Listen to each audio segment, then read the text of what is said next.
வந்து இத்தனை வருஷமா நான் அவர் சொல்றாரு இல்ல அப்ப வந்து ஒரு வருஷம் கடையில வேலை செஞ்சிருந்தேன் மேடம் 23 வயசாகுது மேடம் பெரிய பொண்ணுக்கு இது வரைக்கும் ஒரே ஒரு பிறந்த நாளைக்கு நான் பிறந்த நாள் செஞ்சேன் சீமந்தம் செஞ்சேன் தாலி எடுத்து குத்தேன் இது தவிர அவருன்னு ஒரு நோட்டு ஒரு பேனா ஒரு பென்சில் எதுவுமே வாங்கி கொடுத்தது கிடையாது எதுவுமே வாங்கி கொடுத்தது கிடையாது நான் சொல்றது நம்பிக்கை இல்லைன்னா நீங்க அவங்க அம்மாக்கே கால் பண்ணி கேளுங்க அவங்க அம்மா ஹெல்ப் பண்ணிருக்காங்க ஆனா ஃபீஸ் கட்டினதுலாம் கிடையாது காலேஜுக்கு மட்டும் ஒரு வருஷம் ஃபீஸ் கட்டிருக்காங்க மேடம் மத்தபடி நகைய வச்சு லோனை கட்டி வாங்கி இப்ப அந்த கடனை பசங்க வேலைக்கு போய் அடிச்சுன்னு இருக்காங்க மேடம் சரி நீ பேசு பேசு பேசு நீ பேசு பேசு அவர் சொல்றது வந்து பாதிதான் உண்மை ஏசி இருக்கு இல்ல சொல்லல கார் வந்து எங்க அண்ணன் எனக்கு வந்து கல்யாணம் ஆகி காசு எதுவும் தரல மேடம் ஒரு 15 வருஷம் மொத்தம் 3 லட்சம் ரூபாய் காசு கொடுத்தான் அதுல வந்து இவருக்கு ஒரு சும்மா வாங்கி கொடுத்தேன் மேடம் மீதியில எனக்கு நகை எடுத்து வச்சுக்கினேன் அந்த சும்மா வந்து எங்க அண்ணன் இறந்ததுக்கு அப்புறம் அவன் சொந்தமா இது உரகடத்துல கம்பெனி வச்சிருந்தாங்க மேடம் மாசம் 10,000 ரூபாய் கொடுப்பாங்க இறந்ததுனால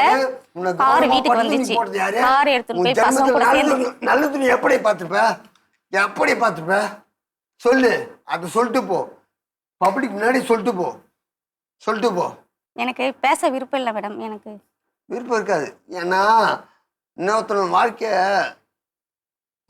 சரி அதான் சொல்றேன் நான் நல்லவ இல்லதான் நான் வெளிப்படையோ சொல்றேன்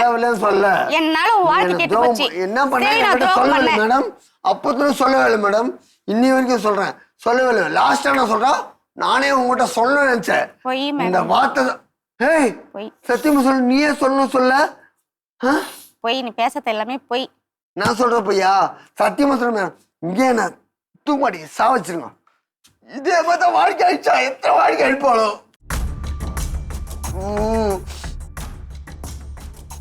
ஏய் இன்னும் என் வாழ்க்கை கசக்காதடி நீ வீட்ல பண்ற மாதிரி இங்க பண்ணாத என் வாழ்க்கை வீட்ல கூட இதேதான் மேடம்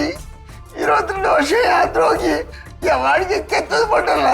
எல்லாத்தையும் பொத்துட்டேன் நீ 12 வருஷத்தை காட்டுறதுக்காக ஏமால் துரோகத்தை சாட்டாத நீ சொன்னியா இல்லையா சத்தியமா சொல்லு நீ சொன்னியா இல்லையா கல்யாணம் ஆகி ஒரு 20 நாள்ல அவங்ககிட்ட போய் சண்டை போட்டுருக்கா என் கூட ஏன்டா என்னை கல்யாணம் பண்ணி 2 சண்டை போட்டுருக்கா சொன்னியா இல்லையா எங்க போய் சொன்னியா இல்லையா நாயே உன் ஜன்மத்தை பத்தி இதுதான் மேடம் அவர் மனசுல கூறியது ததான் மேடம்